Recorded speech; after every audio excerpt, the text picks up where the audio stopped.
Forgive my hair, I know it looks really crappy right now, but it's because this is how I wear my hair when I'm working in my studio. So I put it up in a bun and I don't really care if it looks cute or not. I just gotta keep my hair out of my face. So I just wanted to come on here and real quick share a couple of the new products I've been working on for the Arabian Nights collection. I finally got caught up in my orders and I had like a free day to work on things. My husband's in Cedar Rapids and I have like the house to myself, so it's nice and quiet and I can concentrate and don't have to like worry about I don't have to worry about stopping to make dinner or things like that. So I'm getting a lot done today and I just wanted to share a couple of the items that I've made so far. I plan on making more today.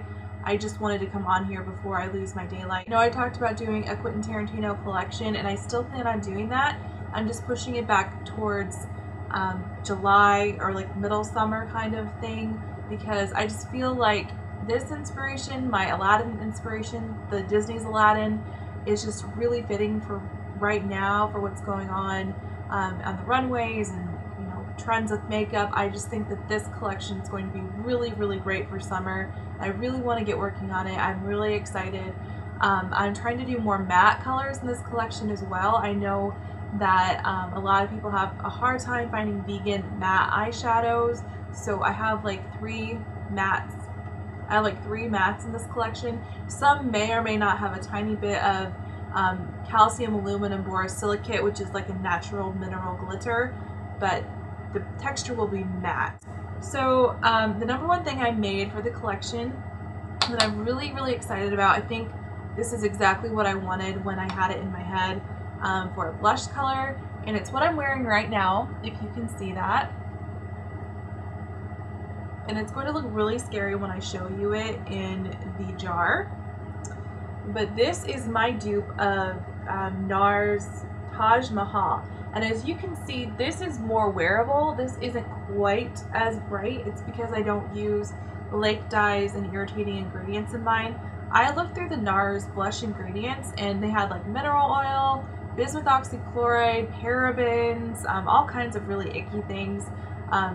Things that irritate sensitive skin. So if you've used NARS in the past and you've broken out or things like that, just check the ingredients in the blush. That could be why you're breaking out. But I made this color suitable for those with sensitive skin, acne prone skin, and of course it's vegan, paraben free, preservative free. But this is what it looks like on my finger. It's a very bright tangerine-esque orange with some red undertone to it, and it's called Raja. And someone on my Facebook actually asked if it was based on Raja from RuPaul's Drag Race, and sad to say it's not. It's based on the tiger Raja from Aladdin, but I love Raja. I love RuPaul's Drag Race. It's one of my guilty pleasure shows I really enjoy watching. So that's kind of cool that it's named Raja. You could take it either way if you want, but this is based off the orange of Raja the tiger, and it's my version of Taj Mahal. Now, when I say it's similar, I'm not saying it's a dupe, because a dupe would mean it's exactly the same color, texture, everything like that, and I'm not really trying to go for that with this color. It just creates a similar effect on the skin without all the irritating ingredients, if that makes any sense. So I'm going to swatch it full on so you guys can see what it looks like swatched full. Not as peachy or as light as my Fire Dance blush. This is more of a coppery tangerine orange. It's deeper, and it still has some gold sheen in it, like the NARS Taj Mahal, but it's not glitter. It's mica, so it's not going to look glittery on your face. If you have acne like I do, you want to avoid glitter. I know some NARS blushes have like big chunks of glitter in them, and that's not flattering for people that have larger pores, oily skin, or like somebody that has more mature skin. So this has the glow, the gold glow, but it's not glittery at all. And I can shear it out for you so you can kind of see what it looks like, shear it out on the skin. So that's what it looks like sheared out. You can make this as dramatic or as wearable as you want, which is what I wanted for this blush.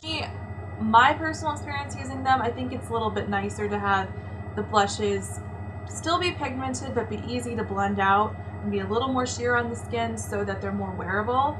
So like this for example could be worn by someone with really beautiful dark chocolate skin tone. I've seen this color, a similar color on that skin tone range, and it looks amazing. But this also works for people with lighter skin like me.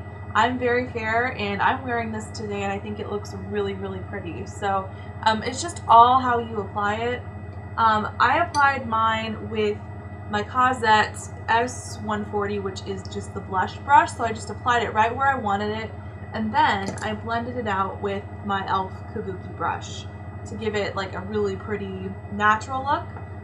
I have been dying for Sugarpill's Poison Plum for forever, like ever since I've seen it, but it's not a vegan color, which I really was wondering why it wasn't vegan, because I know I could make a color similar to it. So I decided for this collection, Aladdin's color would be that purple, and it's what I'm wearing on my lids right now.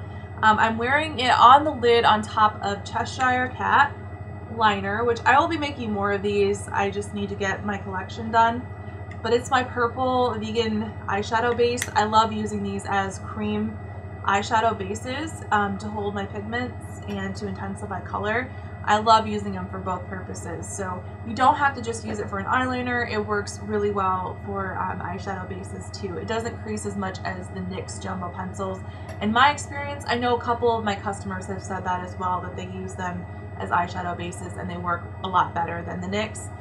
And this is my dupe of Poison Plum, but it's still my own color because I of course blend these by hand, and I added a little copper calcium aluminum borosilicate because I just think like orange and purple, that just kind of screams Aladdin to me.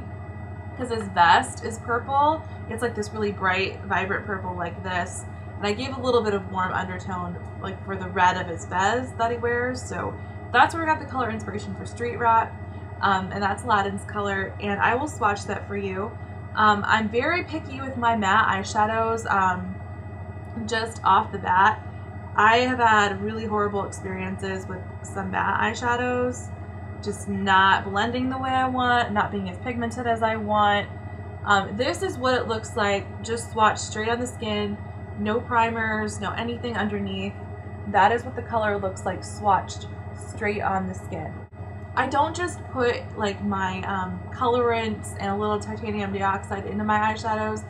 I use a lot of bases, a lot of things to make them adhere better to the skin, blend out, not absorb into the oils of your lid, etc., etc. So my mattes are special. I really spend a lot of time on them. I'm very picky with mattes. I won't sell mattes that I wouldn't wear myself, and I am very picky with my mattes.